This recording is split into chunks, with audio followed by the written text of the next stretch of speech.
Subscribe now and press the bell icon. Never miss an update. Good morning everyone. पिछली कक्षा में हम रासायनिक बलगति नामक चैप्टर को स्टार्ट किए थे। उस चैप्टर में हमने आपको कुछ बताया था कि रासायनिक बलगति चैप्टर में होता क्या है। तो रासायनिक बलगति चैप्टर में मुख्यतः क्या होता है कि हम किसी अभिक्रिया के वेग का निर्धारण करते हैं और उस अभिक्रिया के वेग के निर्धारण में जो कुछ कारक होते हैं, प्रमुख कारक, जैसे अभिकारी पदार्थों का सांद्रण, ताप, दाब, उत्प्रेरक की उपस्थिति आदि के प्रभाव का अध्ययन करते हैं, वह हमारा क्या कहलाता है, रासायनिक बलगति। मतलब अभिक्रिया के वेग का निर्धारण करते हैं इस टॉपिक में। और अभिक्रिया के वेग का निर्धारण, अभिक्रिया के वेग के निर्धारण में जो प्रमुख कारक होते हैं वो कौन कौन से होते हैं। अभिकारी पदार्थों का सांद्रण हो गया, ताप हो गया, दाब हो गया, उत्प्रेरक की उपस्थिति, इन सब का क्या प्रभाव होता है इसका भी अध्ययन करते हैं। ये हम पढ़े थे पिछली क्लास में रासायनिक बलगति में। फिर हमने आपको बताया था कि वेग के आधार पर जो अभिक्रियाएं होती हैं वो 3 प्रकार की होती है। उन 3 प्रकार की अभिक्रियाओं में कौन कौन से हैं। पहली अभिक्रिया आयनिक या तात्कालिक अभिक्रिया, दूसरी अतिमंद अभिक्रिया और तीसरी मंद अभिक्रिया। तो पहली जो थी तात्कालिक आयनिक अभिक्रिया, हम आपको बताए थे कि वो आयनों के मध्य में होती है और बहुत ही तीव्र गति से होती है। इतनी तीव्र गति से होती है कि उसे मापा नहीं जा सकता है। तो जिस अभिक्रिया को मापा ही नहीं जाएगा तो उसका वेग का निर्धारण हो ही नहीं पा रहा है। उसका वेग का निर्धारण, जो तात्कालिक या आयनिक अभिक्रिया होती है उनके वेग का निर्धारण नहीं हो पाता है। अब बात आती है अतिमंद अभिक्रिया की। अतिमंद अभिक्रियाएं क्या होती है, अणुओं के मध्य होती है और ये बहुत ही स्लो होती है। इनकी जो गति होती है अभिक्रिया के पूर्ण होने की बहुत ही धीमी होती है। जैसे कि लोहे में जंग का लगना, लोहे में जंग का लगना बहुत ही लंबा प्रोसेस है। तो इस प्रकार की अभिक्रियाओं का भी हम वेग निर्धारित नहीं कर पाते। तीसरी अभिक्रिया हमने आपको बताया था जो होती है मंद अभिक्रियाएं। जो मंद अभिक्रियाएं होती हैं वो कुछ मिनट, कुछ घंटों और कुछ सेकंडों में क्या होती हैं, पूर्ण हो जाती हैं। इस प्रकार की अभिक्रियाओं के वेग का हम निर्धारण करते हैं। तो ये थी हमारी पिछले क्लास की जानकारी। अब आज जो पढ़ेंगे हम अभिक्रिया का वेग या दर। तो अभिक्रिया का वेग होता क्या है। अब इसके लिए आप 2 चीजें समझिए। एक होता है अभिकारक, दूसरा होता है उत्पाद।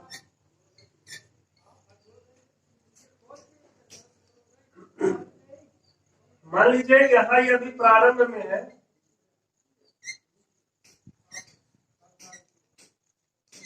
t बराबर 0, समय क्या है, 0 है।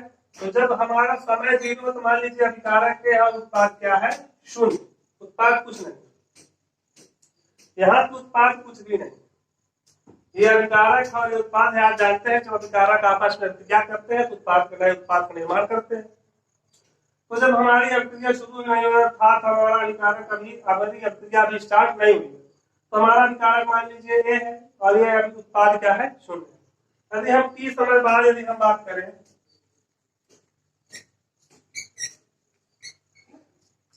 t समय बाद क्या होगा, देखिए जब अभिक्रिया स्टार्ट हो जाएगी तो कुछ अभिकारक की मात्रा कम होगी तभी जाके उत्पाद का निर्माण होगा। पहले जब अभिक्रिया स्टार्ट नहीं हुई तो अभिकारक हमारा ये है, उत्पाद क्या है, 0, क्योंकि अभिक्रिया स्टार्ट ही नहीं हुई। जब अभिक्रिया स्टार्ट हुई ही नहीं है, आरंभ हुई ही नहीं है, तो उत्पाद कैसे बनेगा, उत्पाद नहीं बनेगा। लेकिन t समय बाद हम क्या देखते हैं कि मान लीजिए इसकी x मात्रा जो है कम हो जाती है। इसकी सांद्रता का मात्रक मोल प्रति लीटर होता है।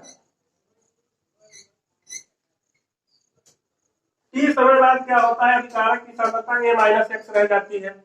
तो जो सांद्रता इधर से कम होती है उतनी सांद्रता इधर जो है बन जाती है, उतनी सांद्रता उधर पहुंच जाती है। जितना इधर अभिकारक में कमी होती है उतना ही उत्पाद में क्या होती है, वृद्धि होती है। तो हम ये समझ सकते हैं, जैसे कि अगर आप इसको इस तरह समझ में नहीं आ रहा तो आप ये समझ लीजिए कि प्रारंभ में आप मान लीजिए इतना आपका आटा है जिससे आपको रोटी बनानी है, ठीक है।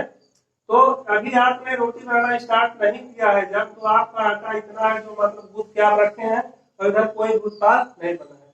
लेकिन जब आप रोटी बनाना स्टार्ट करेंगे तो कुछ मात्रा यहाँ पे कम हो जाएगी ना, कुछ मात्रा।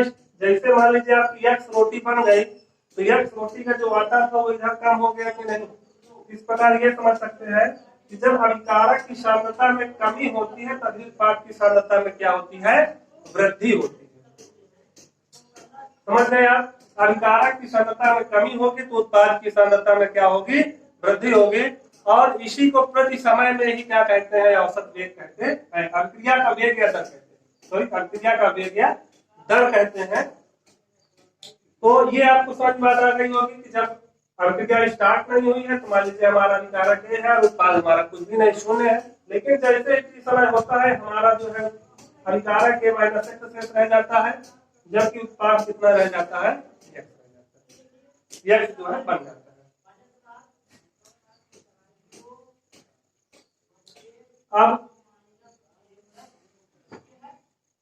अब लिख रहे हैं अभिक्रिया का औसत, अभिक्रिया का वेग या दर, इसकी परिभाषा लिख लीजिए। अभिक्रिया के वेग या दर की परिभाषा। तो आपको क्या बताया कि अभिकारक पदार्थों का सांद्रण जो है परिवर्तित होगा, अर्थात कम होगा। तो अभिकारक का सांद्रण कम होगा तो उत्पाद की सांद्रता में क्या होगी? वृद्धि होगी। इसकी परिभाषा है वह दर अर्थात समय जिस पर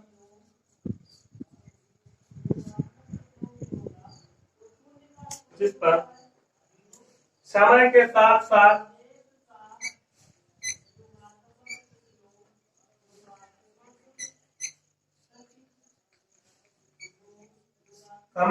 देखिए क्या होता है? अभिकारक पदार्थों का सांद्रण क्या होता है?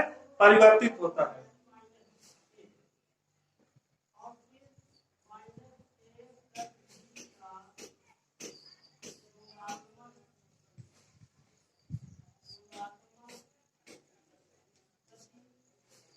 अभिकारक पदार्थों का सांद्रण परिवर्तित होता है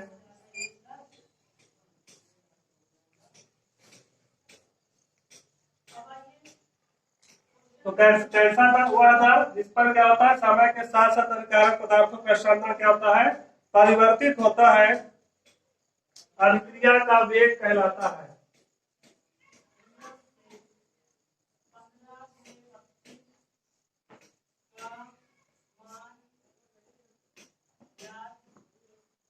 अभिक्रिया का वेग कहलाता है।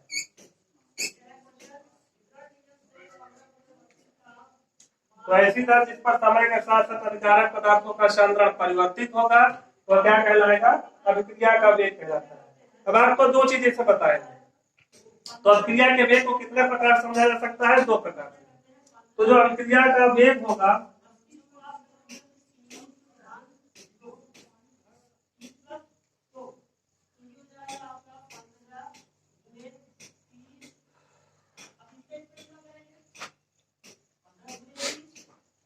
हम आपको बता दे रहे हैं, पहले से बता चुके हैं कि अभिक्रिया के वेग को दो प्रकार से समझेंगे। एक, अभिकारक की सांद्रता में जब कमी होगी, आपको रोटी वाले उदाहरण दिए थे।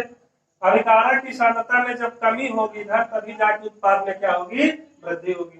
तो जो अभिक्रिया के वेग को दो प्रकार से समझ सकते हैं। अभिक्रिया के वेग को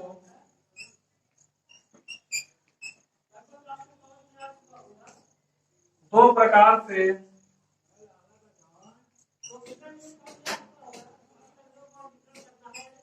समझा जा सकता है।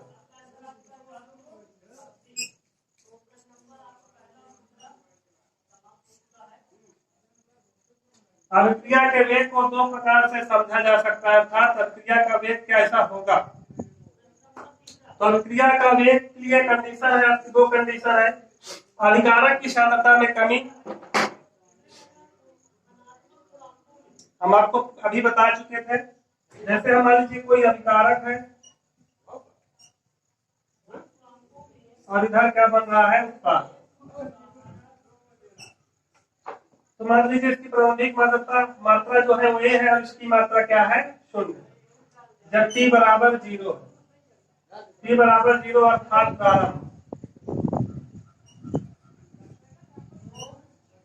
प्रारंभ होने का मतलब है कि जब अभिक्रिया स्टार्ट नहीं हुई है तो अभिकारक की मात्रा कितनी है? m मोल प्रति लीटर है और उत्पाद क्या है? उत्पाद की मात्रा क्या है? शून्य। लेकिन जब अभिकारक की मात्रा में कुछ कमी होगी तो उत्पाद की मात्रा में क्या हो जाती है? वृद्धि हो जाती है। जैसे ही अभिकारक की मात्रा कितनी होती है? x इधर कम होती है, इधर उत्पाद की सांद्रता x बढ़ जाती है। ये चीज आपको समझ में आ गई होगी कि अभिक्रिया का जो वेग होगा वो क्या होगा, अभिकारक की सांद्रता में कमी, एक प्रकार समझेंगे, और दूसरा क्या होगा, उत्पाद की सांद्रता में वृद्धि। तो इसका आप स्क्रीनशॉट ले लीजिए पहले, फिर इसके आगे देखते हैं।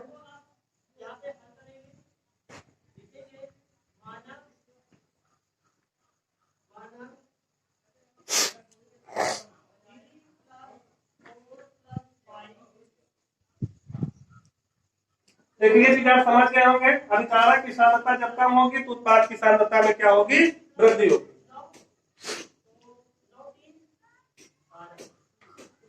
तो हम बता चुके हैं अभिक्रिया के वेग को दो प्रकार से समझेंगे, अभिकारक की सांद्रता की कमी के रूप में और उत्पाद की सांद्रता में वृद्धि के रूप में।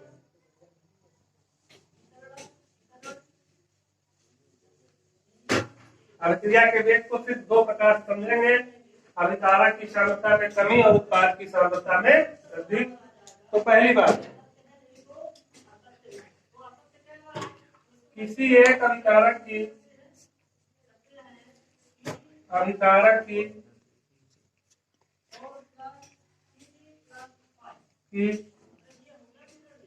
सांद्रता में कमी के रूप में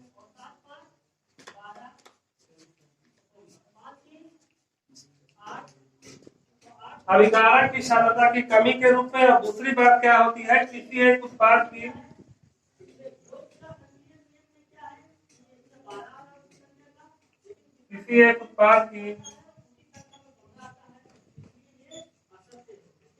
सांद्रता की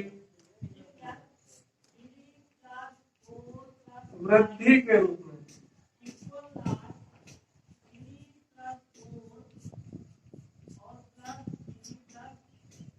तो अभिक्रिया के वेग को हम दो प्रकार समझेंगे, अभिकारक की सांद्रता में कमी और बटे प्रयुक्त समय, और उत्पाद की सांद्रता में वृद्धि और प्रयुक्त समय। तो हम लिखेंगे नीचे सूत्र लिखेंगे अभिक्रिया के वेग का, अभिक्रिया का वेग बराबर,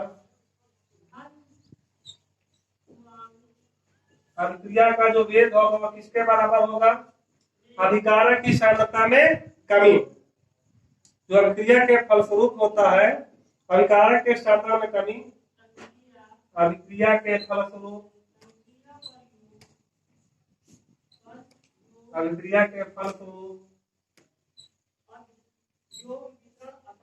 अभिकारक के सांद्रण में कमी, अभिकारक के सांद्रण में कमी, अभिकारक के सांद्रण में कमी करो अभिक्रिया के फलस्वरूप, अभिक्रिया के बाद जो अभिकारक के सांद्रण में कमी आएगी बटे में प्रयुक्त समय।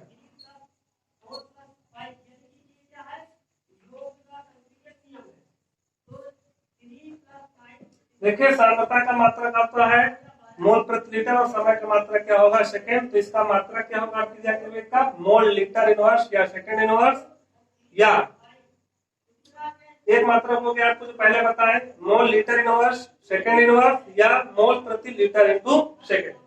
तो अभिक्रिया का वेग पहले एक प्रकार से हम समझे, अभिक्रिया के फलस्वरूप क्या होगी, अभिकारक के सांद्रण में कमी बटे प्रयुक्त समय, और दूसरी बात क्या हो सकती है, अभिक्रिया के फलस्वरूप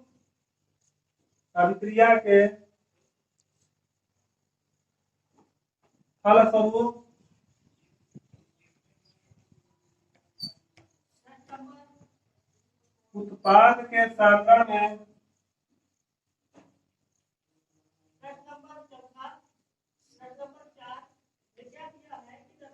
वृद्धि,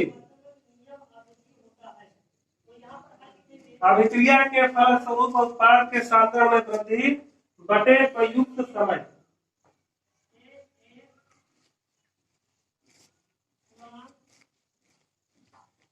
तो यह हम अभिक्रिया के वेग को दो प्रकार समझ चुके, अभिकारक की सांद्रता में जो कमी होगी और बटे समय, क्योंकि वेग आप जानते हैं वैसे फिजिक्स में पढ़े होंगे, वेग बराबर होता है विस्थापन बटे समय।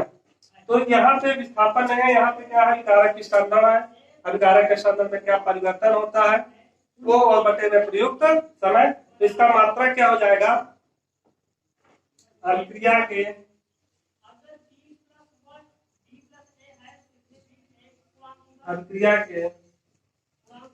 वेग का मात्रक मोल प्रति लीटर सेकेंड या mole litre inverse second inverse होता है। ये हो गया आपके अभिक्रिया के वेग का मात्रक। मोल प्रति लीटर इंटू सेकेंड या mole litre inverse second inverse होता है।